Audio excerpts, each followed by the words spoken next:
Este es un tema que a los docentes que tenemos el infausto labor de hablar de esto en el pregrado es bien complejo. El estudiante se duerme, se aburre, y cuando era virtual, pues ustedes se imaginarán. De todas maneras, yo creo que todos los colegas que estamos aquí, los estudiantes seguramente que están haciendo las prácticas, se dan cuenta de la importancia que es el tema del suministro, ¿no? Es decir, intentar hacer cualquier actividad asistencial sin saber si la vancomicina a la cual le queremos hacer un seguimiento de la farmacocinética no hay o no está a tiempo, pues indudablemente nos va a generar un problema, ¿no? Entonces, realmente el tema es, o el tipo de evento realmente es bastante pertinente. Primero, pues aclarar el tema de conflicto de intereses.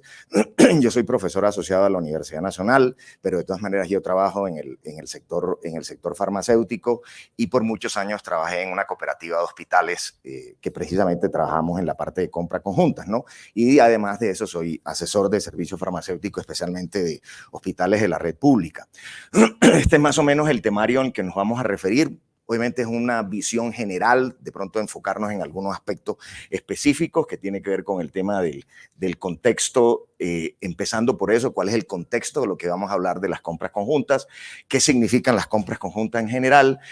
Vamos a enfocarnos un poco al tema de lo que son fuentes de poder o de alguna manera poder de adquisición, que se llama algunas veces, que es con la cual se puede interpretar cuáles son las ventajas y limitaciones o inconvenientes para tratar de aplicar compras conjuntas. Hacemos una caracterización de cuáles son las diferentes compras conjuntas que hay y cuáles son la forma de evaluar los impactos y algunas consideraciones finales con respecto a este tema, ¿no? Primero es el contexto. Realmente las compras, cualquier proceso de adquisición es posterior, y en las charlas anteriores también se ha hablado del tema de selección. Indudablemente, si no tenemos claro qué es lo que se va a adquirir, pues sencillamente hacer cualquier proceso de adquisición es un enredo como tal, y lo que va a generar es más problemas. Y esa selección no solo incluye el principio activo o un determinado dispositivo, sino, creo que todos lo sabemos, lo tenemos muy claro, las características del producto. Dentro de esas características incluso están los aspectos precisamente de evitar errores, y la doctora Díaz nos lo decía muy claro, el tema de los LASA. Ahí es en donde en el proceso de selección podemos, antes de comprarlo, tratar de prever cuáles son los posibles riesgos que puede suceder con una confusión. Y una vez que hemos hecho el proceso de selección, entonces, ¿qué es lo que se denomina el ciclo de gestión? Es donde se va a hacer la parte de adquisición, que incluye, como ya sabemos, también la parte de estimación de necesidades, definir cómo vamos a comprar, a quién vamos a comprar, cuánto vamos a comprar, cómo vamos a comprar, y luego sigue la parte de la recepción, el almacenamiento, la distribución, y este aspecto importantísimo que es el uso, evaluar el uso del producto, que es lo que retroalimenta nuevamente el proceso de selección, y por eso se vuelve un ciclo que es constante, que es dinámico, centrado en un apoyo en la gestión, que es el recurso humano, la informática, la parte de financiación, y todo dentro, obviamente, de un marco de regulación y de funcionamiento de las políticas del sistema donde estamos, ¿no? De manera que lo que estamos hablando o lo que vamos a hablar es simplemente una parte de todo lo que es el ciclo de gestión. Si las anteriores o las posteriores componentes del ciclo no se adecúan realmente, pues sencillamente lo que muy bien tratemos de hacer a través de un proceso de compras X o Y, sencillamente eventualmente puede tener complicaciones al respecto. Digamos que esto es, ¿por qué la preocupación? También esto es muy claro, yo creo que todos lo tenemos muy presente. Se busca tener los productos de una manera en cantidades adecuadas, en el momento adecuado. Indudablemente el tema de la calidad es indiscutible, y que además de esto está asociado a una cantidad de dinámicas, que es el tema del mercado de suministro de productos farmacéuticos y sanitarios, que es un tema global. Si algo nos ha enseñado la pandemia realmente es que el mundo es muy chiquito, realmente es muy chiquito. En diciembre del 19, la primera semana, había un chino infectado de algo que veíamos muy lejos, y 3 meses después estábamos aquí y en todo el mundo viviendo con eso, y 2 años más seguimos viviendo con eso, ¿no? Problemas indudablemente del tema de riesgos de simetría de información, transparencia, el tema de que el dinero no alcanza, las fuentes no alcanzan para todas las necesidades que se requieren, e indudablemente esto es uno de los aspectos que el Fondo Monetario Internacional, las Naciones Unidas, la Organización Mundial de la Salud ha hecho mucho enfoque porque indudablemente es uno de los temas más susceptibles de corrupción. El tema del costo de lo que significa esto, usualmente se habla que en las instituciones de salud, después del recurso humano de alta competencia, el segundo rubro que más importa dentro de eso es precisamente el tema de los insumos.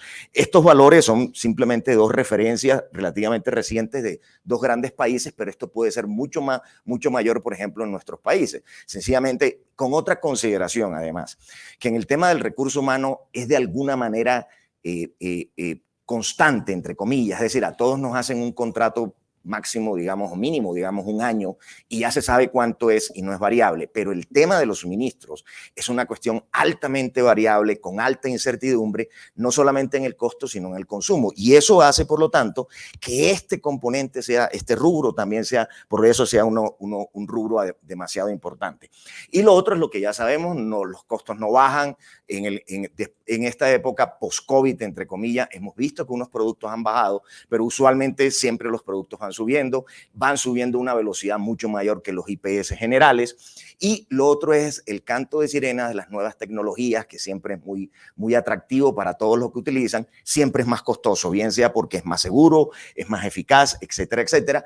Y eso hace que haya unas grandes presiones del sistema, de las organizaciones, de los estados por tratar de ser mucho más eficientes en el tema del manejo de los recursos como tal. Dentro de todas esas opciones, de ese contexto, una de las formas de compras que se ha planteado, que se utiliza hace mucho tiempo, es el tema de compras conjuntas. Entonces vamos simplemente a explicar de una manera general qué es compra conjunta, que es una cuestión muy sencilla realmente de entender y que seguramente todos de alguna manera lo conocemos. Es decir, en un principio hay un hospital con unas características que está comprando un producto bajo unas características a un determinado proveedor. Pero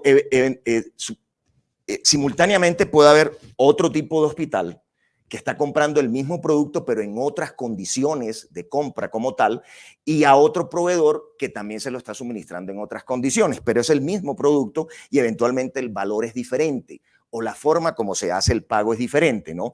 Y así hay otros hospitales que pueden ser más grandes, más pequeños, de diferentes complejidades, comprando exactamente el mismo producto a diferentes proveedores con diferentes características y a diferentes valores. Es más, todos lo sabemos, puede ser que un mismo proveedor suministre a dos instituciones diferentes e incluso en precios diferentes. La experiencia también nos lo ha dicho en lo que hemos trabajado, que a veces incluso no depende del tamaño. Es decir, a veces encontramos que el hospital grande, que tiene un consumo grande de ese producto, compra más caro que el hospital pequeño, que tiene un consumo más pequeño. Y eso es, pues, obviamente algo que es como que incomprensible inicialmente, ¿no? Que puede ser debido, depende de las características de compra, pero es una cuestión que no tiene inicialmente mucho de explicación del por qué. Entonces, ¿qué es lo que significa el tema de compra conjunta en general? Esto es una forma como se define muy genéricamente, una iniciativa colaborativa de compradores que consolidan sus compras, que es sencillamente tratar de hacer agrupación en las compras, una economía de escala como tal. En la literatura tiene muchas acepciones, se encuentra de diferentes maneras como la estamos viendo ahí, pero que todas más o menos dicen lo mismo, ¿no? Indudablemente dependiendo de quienes lo ejecuten, los autores que hagan las revisiones, puede haber algún tipo de interpretación diferente al cual nos vamos a referir ahora más adelante. Una forma de poder analizar cómo es que funciona el término de compras conjuntas en general, no solamente para servicios farmacéuticos o productos farmacéuticos, es el tema del concepto de poder de compra, que se puede traducir también como poder de adquisición. Y que esto se define de esta manera como la influencia que tiene el comprador frente a su base de proveedores, o sea, qué tan fuerte es, qué tanta influencia es frente a las diferentes opciones de proveedores que tiene él.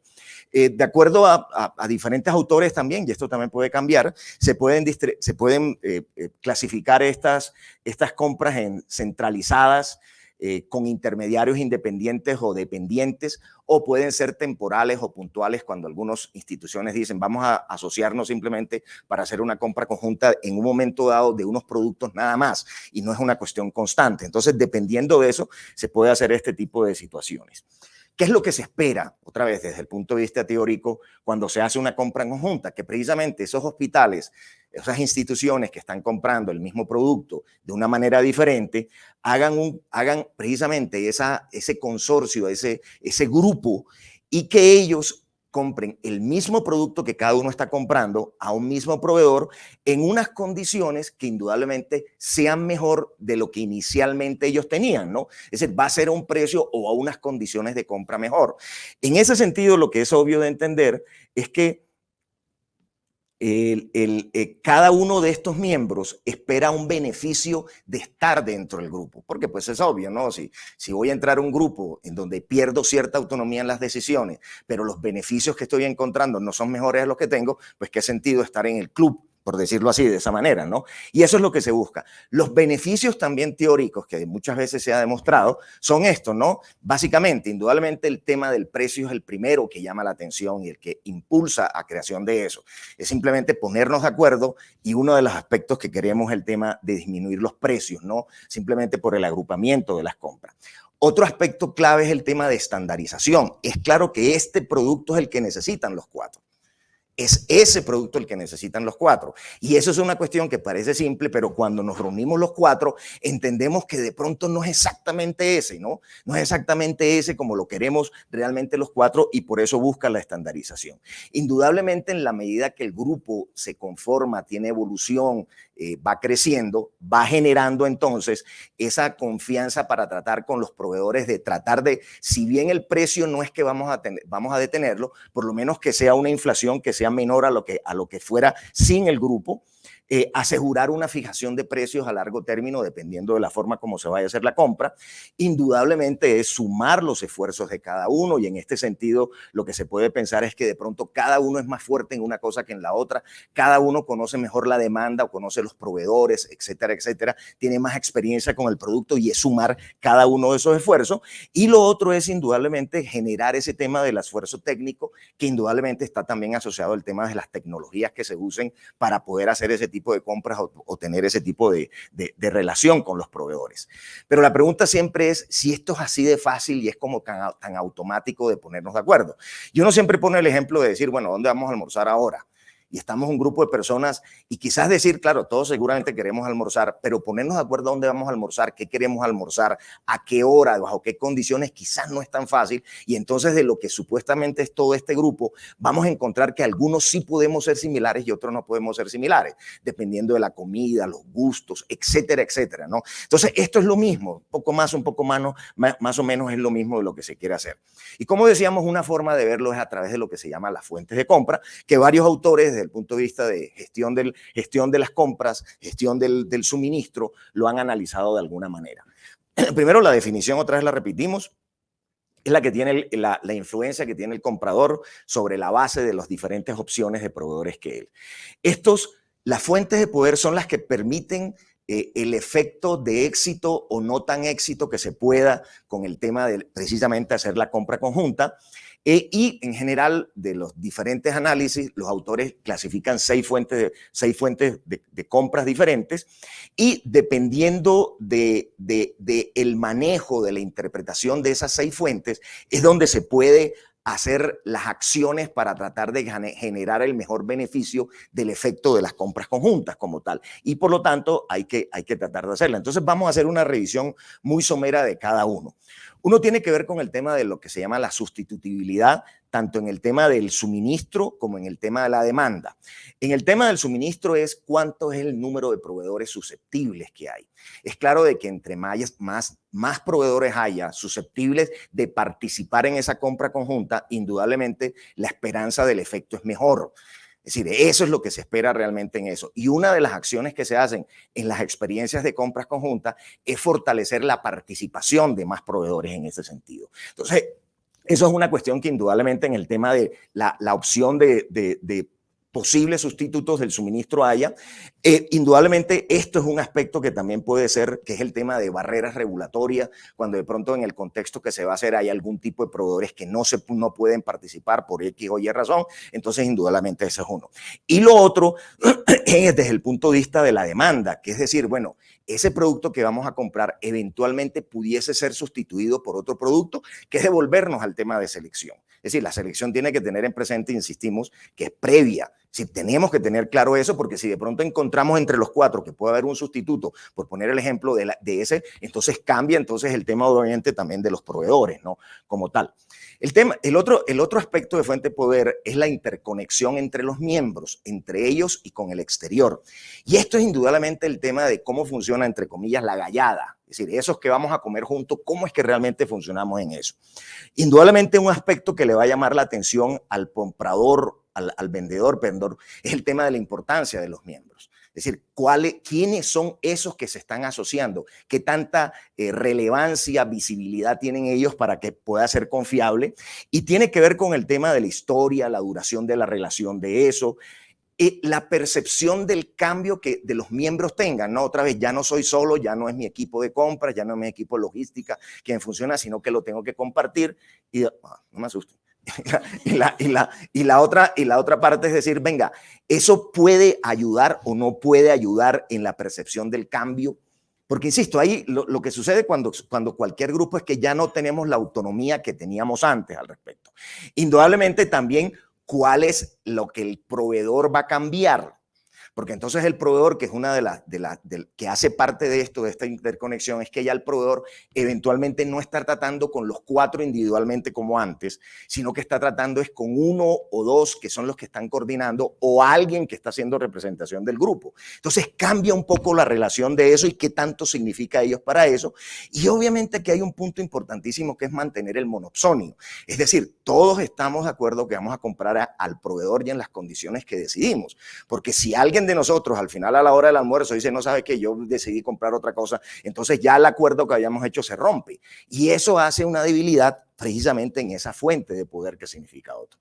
Lo otro es indudablemente el tema de simetría de información, que es uno de los aspectos también quizás primeros que hay que romper cuando el grupo, que es, venga, seamos abiertos entre eso. Y es claro que cada institución es muy celosa de su información, tanto de la calidad como de la cantidad de información. Y esto hay que tenerlo claro, que tiene primero conocimiento de la demanda. Es probable que los productos que se van a incluir dentro de esa compra, tiene que conocerse muy bien de qué se trata el producto, cómo funciona, cómo es la demanda, dónde se utiliza, cada cuánto se utiliza, cuáles son las presentaciones, etcétera, etcétera. Tiene que haber mucha información y tiene que haber control sobre esa información, tiene que haber conocimiento del mercado, que precisamente es lo que dice cuántos son los proveedores, cuáles son las condiciones, cuáles son las tendencias, etcétera, etcétera. E indudablemente hace parte de eso la transparencia de la información, es decir, la información tiene que ser abierta entre los miembros que están que están participando dentro de eso. El otro indudablemente es el volumen. El volumen, que es el cuota de demanda que está ofreciéndose. ¿Cuántos son los compradores disponibles? Claro que para un vendedor no es lo mismo hablar de 4 que hablar de 40 o hablar de 100 que hacen parte de la compra conjunta. ¿Cuánto es el volumen que significa frente al total del mercado? Eso es lo que hace que el proveedor, pues indudablemente lo mire de una manera diferente esa participación como tal. Y dentro de eso, otra vez, juega toda la parte de reputación, que son los aspectos que se mencionan ahí, de quién es el grupo que está haciendo la compra, ¿no?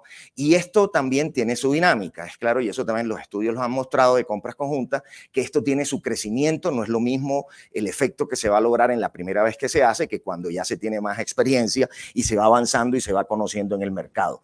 Y lo otro, que es indudablemente el contexto donde se habla, ¿no? Las regulaciones, de qué tipo de productos se pueden hacer, con quién se pueden hacer, de qué forma se pueden hacer, etcétera, etcétera, para tratar de mejorar las condiciones de eso. Entonces, la fuente de poder lo que significa es, dependiendo de eso, que es lo que dicen los autores, cómo cada grupo puede identificar dónde es fuerte, dónde no es fuerte, para poder buscar pues el resultado que se espera, que es el que veíamos.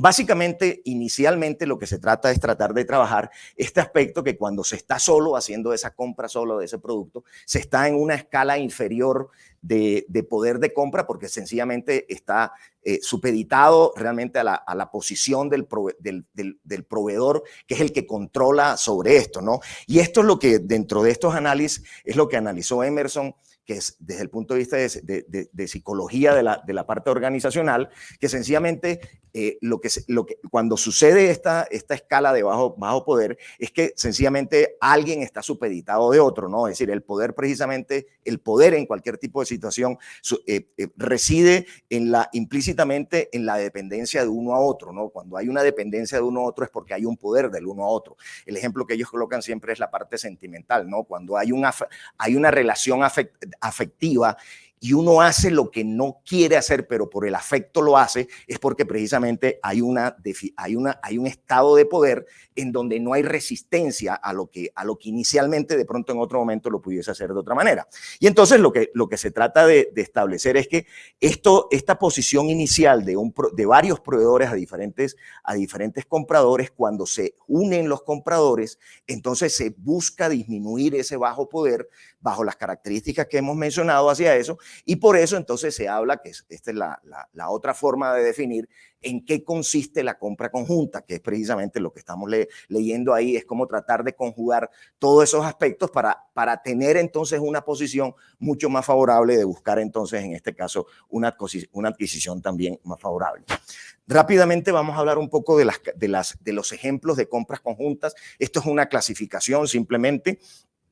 Están las compras centralizadas, que en alguna manera se puede pensar que no es exactamente compra conjunta, por lo que vamos a hablar. Están las que son a través de intermediarios, que son en Colombia, y en Colombia tenemos la experiencia de las cooperativas de hospitales. Están las organizaciones de compras conjuntas independientes, que un ejemplo clásico es lo que sucede en Estados Unidos con las GPOs. Y están las compras temporales, como decíamos, que es temporal, como su nombre le dice, de sencillamente es un momento en que se reúnen un grupo de instituciones para hacer algunas compras. Entonces vamos a ver sencillamente las experiencias al respecto que hay en este sentido. Las centralizadas tienen una característica que indudablemente hay una cabeza que lo impone, sea la cabeza de la organización o sea el gobierno quien establece eso, y de alguna manera miren que entonces hay una imposición sobre los miembros, que es lo que sucede ahí. Son estructuras verticales, hay unos procedimientos más o menos bien organizados, es decir, el por qué puede hacerse y cómo debe hacerse esto. Esto se hace a través de las organizaciones gubernamentales, simplemente las asociaciones de organizaciones de salud que tienen compras centralizadas para todos sus efectivos miembros, o el gobierno que toma la decisión de entonces de cómo hacer esas compras. Es una recomendación desde hace ya 40 años de la Organización Mundial de la Salud de que este es un mecanismo realmente importante, las compras centralizadas como tal. Estas son algunas experiencias, hay muchas experiencias, han crecido desde los años 80, ahora la pandemia hizo resurgir muchas cosas de esta, hizo retomar esto por todo lo que hemos vivido de abastecimientos, desabastecimiento, cambios de precios, etcétera. La globalización, indudablemente, están regadas a través de todo el mundo realmente. Cambian dependiendo de que si son subregionales, son intrapaíses, bajo qué condiciones lo hacen, pero de alguna manera funcionan, han funcionado y tienen éxito realmente en muchas de esos, regados en todo el país, insisto. Algunas son ONGs, otras son asociadas al gobierno, otras son entidades simplemente que se reúnen en los ministerios de salud para tomar eso, y consideran no solamente los aspectos eminentemente distributivos, sino los aspectos financieros, ¿no? Cómo es el pago, etcétera, etcétera, de esta parte. En Colombia ahí está el ejemplo que el gobierno lo planteó en el Plan Nacional de Desarrollo del 2014 al 18, la ley 1753, en que en el artículo 88 estableció, recomendó la aplicación de las negociaciones centralizadas de medicamentos, insumos y dispositivos sanitarios. Es decir, es una ley, está normativo en Colombia. Y el ejemplo más claro que se dio en este caso, creo que la mayoría lo conocimos, es el tema de los manejos de medicamentos asociados al tema de hepatitis C, ¿no? Entre otras cosas, acordémonos que los medicamentos de hepatitis C están dentro del listado de medicamentos esenciales de la OMS. O sea, fue una gran discusión, independientemente del costo, el aporte en salud pública, la buena documentación, evidencia de estos medicamentos hizo de que estuviesen eso, y Colombia, pues indudablemente se vio como todos los países afectado, de decir, poca población, población que vale la pena invertir por la edad, las condiciones, etcétera, pero son medicamentos muy costosos. Entonces, dentro de eso, el gobierno en el año 17 estableció entonces la resolución 1692 para hacer la compra centralizada de hepatitis para medicamentos de hepatitis C, hizo toda una documentación, el ministerio tiene toda una ruta de compra de estos medicamentos y el análisis, la evaluación que se hizo, que fue publicada internacionalmente, arrojó indudablemente unas cifras absolutamente impactantes de un costo inicial de más de $100 millones para la población que estaba susceptible de eso, se bajó apenas a $8 millones, un ahorro, como lo dicen, de más del 90%, ¿no? Y es ahorro que indudablemente desde el sector, es el ahorro a nivel gubernamental, de manera que las compras se hicieron o se hacen a través del gobierno y el gobierno es el que se encarga a través de una serie de políticas de su distribución. El otro es el que existe hace mucho tiempo, que es el Fondo Estratégico de la Organización Panamericana de la Salud, que ha trabajado mucho sobre el tema de vacunas. Esto es de gobiernos, pero ellos tienen la opción también, a través de ciertos mecanismos, que las instituciones puedan hacerlo, y es una cosa que no se sabe, que eso no es muy conocido. El Fondo Estratégico de la OPS, que funciona en Washington, es una compra conjunta para todo el continente, es un mecanismo, como lo vemos, un mecanismo regional de cooperación, tiene otro gran efecto que no solamente se enfoca al tema de la compra, sino también se enfoca en el tema de fortalecer las políticas de gestión de suministro, que es importante, especialmente para los países que tienen esto. Estos son la información, el último informe que hay del año 21, del efecto de las compras del fondo estratégico de la OPS, que funciona, el efecto que ellos han dado, y el informe que muestra el efecto de lo que ha dado los beneficios a los países miembros y a las instituciones que han participado con respecto al tema del COVID, ¿no? Del COVID, la participación que ellos tuvieron en el COVID. Miren la cantidad de compras que ellos hicieron, la cantidad de envíos. Ellos tienen, si entramos a la página, tienen los precios de unos productos. Tenemos que estar sentados cuando vemos los precios y los comparamos a los que compramos en nuestros hospitales porque nos podemos caer de esa diferencia enorme de precios, pero precisamente es por el esfuerzo que ellos tienen, la capacidad que ellos tienen de poder conseguir precios realmente bien interesantes en ese sentido. Lo otro, sigo simplemente para seguir mencionando ejemplos, el tema del mecanismo COVAX de compra de vacunas de COVID, también muy sujeto a controversias de decisiones políticas, logísticas, etcétera, etcétera, pero esta fue una decisión de la OMS y de países miembros precisamente para tratar de facilitar el tema del acceso de las vacunas y de los medicamentos, de las pruebas de diagnóstico, etcétera, etcétera, de esto, de manera que no quedara tan atomizado país por país. Y esto pues sigue funcionando todavía. Colombia, de hecho, acuérdense, el gobierno hizo compras individuales de vacunas a los laboratorios, pero también hizo una parte de COVAX, ¿no? Es de pronto un poco complejo de entender ese juego de eso, que indudablemente tiene otro tipo de connotaciones el tema de COVAX, ¿no? No lo tengo acá, pero simplemente para mencionarlo, muchos países del primer mundo, ni siquiera del tercer mundo, del primer mundo, caso de Europa, el mismo caso de Estados Unidos, ellos en el COVID, en la pandemia, hicieron compras centralizadas en que lo que hacían era, pregúnteme cada hospital que necesita, cada región autónoma en España, cuáles son sus necesidades de relajantes musculares, anestésicos, analgésicos, antiinfecciosos, corticoides, y nosotros hacemos la compra y hacemos el proceso de distribución, de manera que no quedara al libre albedrío de mercado de oferta y demanda, entre comillas, como tal. A ver, el otro ejemplo de compras conjuntas son las cooperativas de hospitales. En Colombia hubo un momento en que hubo casi 15 cooperativas de hospitales hace más de 30 años. Estas son las 4 que hoy existen, muy visibles realmente, muy organizadas, que son la de Cooperativa de Antioquia, la de Córdoba, la de Risaralda y la de Santander. Son cooperativas muy organizadas realmente, son cooperativas de entidades públicas, hacen un esfuerzo enorme en la medida que son, por ejemplo, es un reporte de la OPS a finales del siglo pasado, cuando realmente las cooperativas a nivel del sector público tenían mucha fuerza, tenían mucho aporte del efecto que ellos hacían en eso, con la consideración además de que primero estas son entidades que están dentro del sector de economía solidaria, que tiene toda su normativa de funcionamiento y de vigilancia. Entonces son cooperativas, es decir, los dueños son todos los hospitales que hacen parte de eso. No hay dividendos, sino simplemente hay repartición de devolución, por decirlo así, por el sector cooperativo de las ganancias o de las utilidades que han tenido. Ellos no hablan ni siquiera de utilidades como tal. Se trabaja también no solamente sobre la compra, sino todos los apoyos solidarios al respecto, ¿no?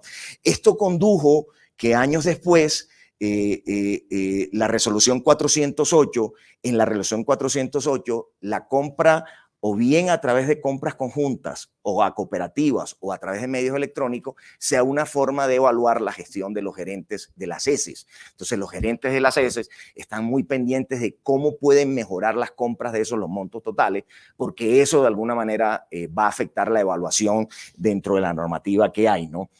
Y hace años, eso ya se acabó, cuando las cooperativas tenían mucha fuerza comenzando este siglo, había una forma conjunta de compras conjuntas de cooperativas, que era Aliancop. Entonces reunía todas las cooperativas y se hacía una compra conjunta mayúscula para todos como tal.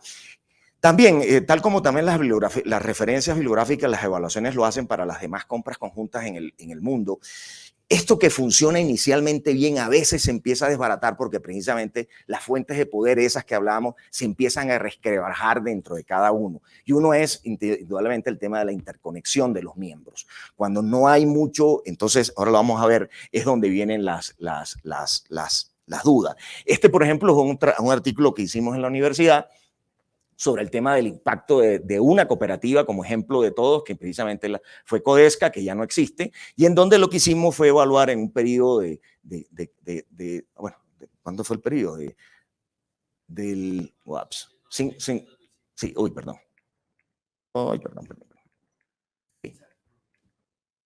Sí, del 99 al 2001, del 2011, perdón, que fueron más de 10 años, estábamos viendo acá, lo que hicimos fue a través de índices de precios mixtos, el de las Peires y Pache, cómo disminuyeron los precios en ajuste de precios con inflación en ese periodo y aumentaron las cantidades. Y este comportamiento fue igual, no solamente para los productos por clasificación ABC, sino también para los productos más importantes desde el punto de vista farmacológico, ¿no? por clasificación ATC. Es decir, indudablemente había un efecto de disminuir precios y aumentar distribución, que era precisamente el acceso.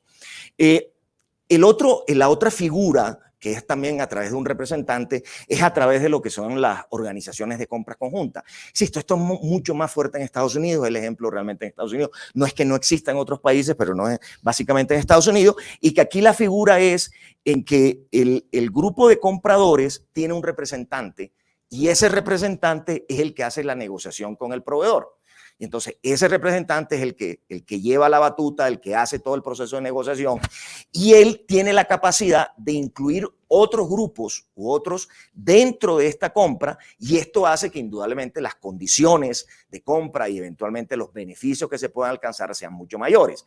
Además de esto, estos beneficios nuevos de estas nuevas compras se pueden repartir o los reparten a través de los miembros anteriores. Estas GPOs, quienes hacen las negociaciones, han ganado muchísima relevancia. Los precios mejoran, las condiciones de compra mejoran. Estos existen incluso desde comienzos del siglo pasado, simplemente que tuvieron un gran auge a raíz de los cambios que se hicieron en los años 80, especialmente en las formas de contratación a nivel de las entidades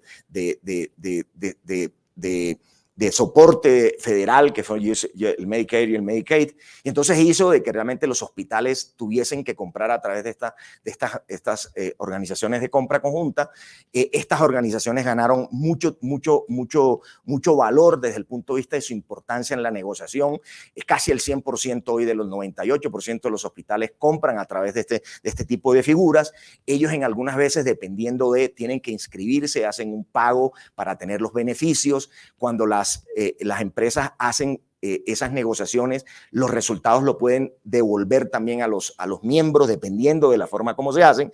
Y miren cuál es el efecto, el valor de las compras que ellos han tenido y los pronósticos que tienen en Estados Unidos, que son realmente un poder bastante grande al respecto. Entonces, como decíamos, en algunos casos lo que se hace es que el comprador el hospital toma la decisión de comprarle a un vendedor, pero el vendedor ya está de alguna manera acordado con la compra conjunta, y ese le coloca el valor que tiene el GPO, y entonces ese es el valor que gana este comprador inicial, y estos beneficios lo puede redistribuir el GPO a las diferentes entidades, ¿no?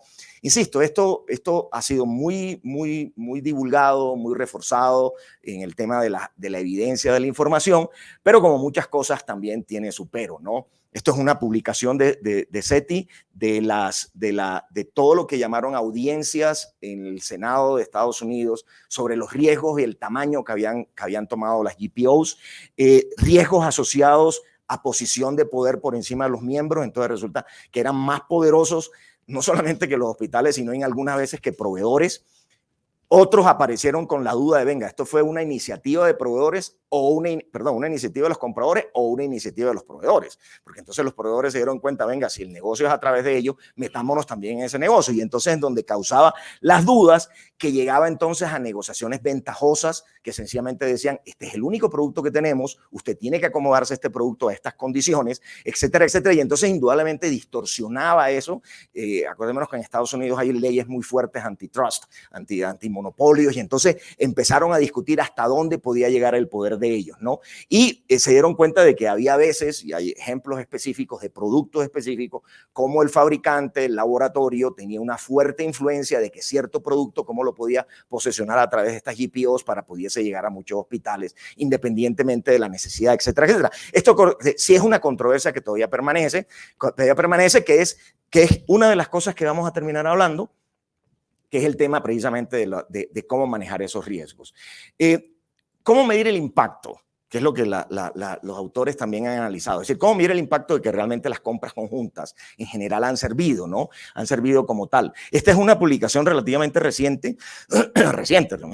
de una revisión sistemática de 44 publicaciones hasta el año pasado, y en donde ellos evalúan cuál es lo que más evalúan, es decir, desde el punto de vista de resultado, qué es lo que ellos consideran que se debe evaluar. Y dentro de eso más es indudablemente el tema de costo, ¿no? Digamos que eso es lo que más llama la atención. Otra vez, vamos a almorzar ahora al mediodía, entonces si vamos a hacer varios, pues uno espera de que a quien le vamos a ir al restaurante nos dé un precio especial porque somos muchos, ¿no? Es decir, es simplemente esa figura, es lo que más evalúan, pero indudablemente hay una gran incertidumbre porque no ha habido mucha investigación formal con respecto a otros efectos que son importantes dentro de esos factores de poder, porque hacen parte realmente del resultado, que es el tema, por ejemplo, de la integración de miembros. Mejora la integración de miembros.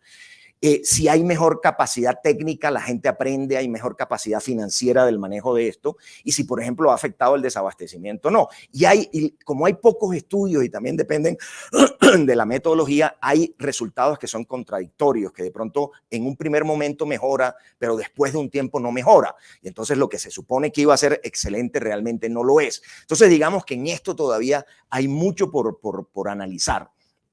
Y desde ese punto de vista lo que significa es que de estas fuentes de poder,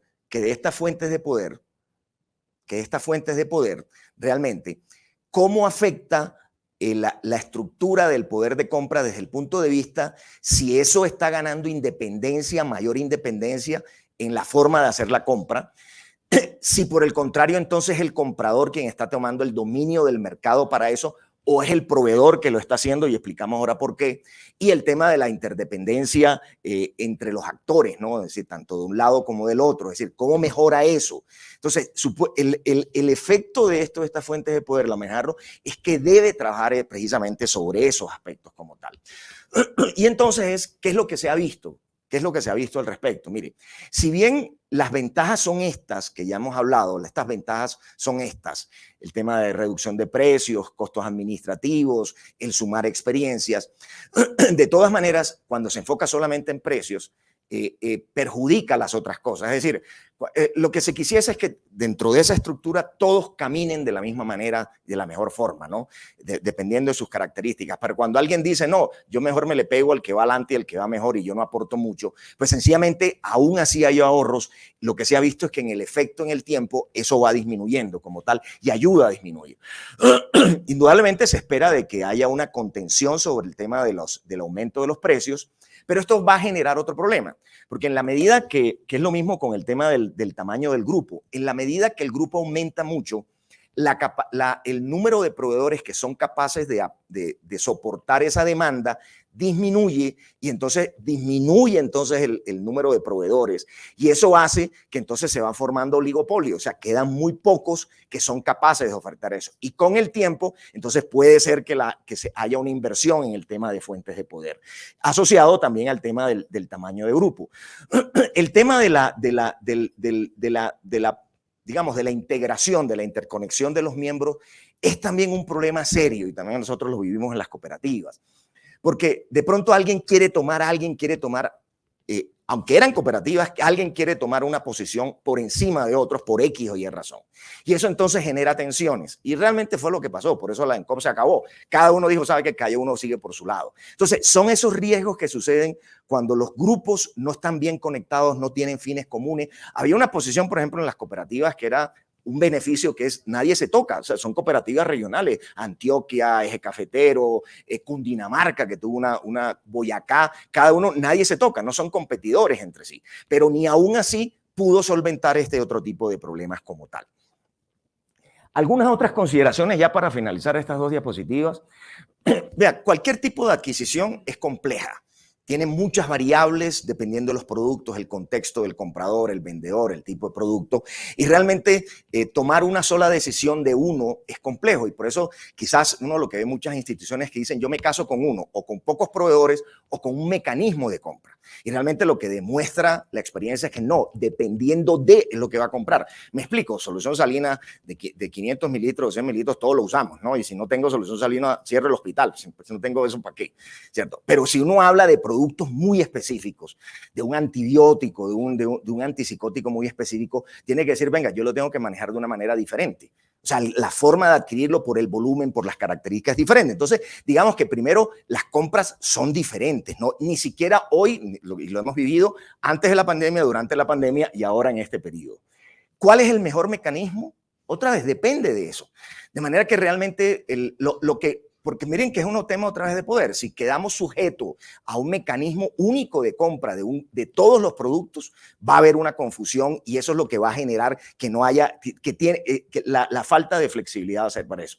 Las compras conjuntas son un mecanismo nada más, que tiene sus ventajas, pero tiene una serie de condiciones al respecto, ¿no? Entonces hay que tenerlo presente. Esto tampoco es la panacea, como ningún otro mecanismo de compra es la panacea, sino dependiendo de. Entonces, en términos generales, ya a manera de resumen, son una opción de compra eficiente, indudablemente, porque los resultados lo demuestran que es así. Acordémonos, es una resolución de la Asamblea de la OMS desde el 78, es una resolución del Ministerio de Salud como recomendación de la OPS.